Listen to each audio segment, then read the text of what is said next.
In this video I'm going to show you how to reverse video on Snapchat. That is quite simple and easy to do, guys, so let's begin. And first open up your Snapchat and now let's record some video. I'll use a pen for it and just hold down this record button and now you can record a video.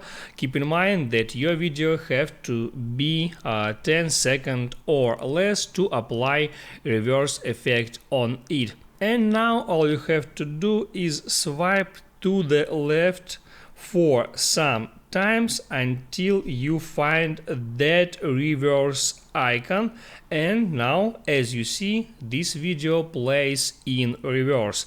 Now you can just continue editing that video. You can add there some text effects or music, or you can cut this video if you want, and then you can send it to your friends. If this video helped you out, don't forget to like and subscribe.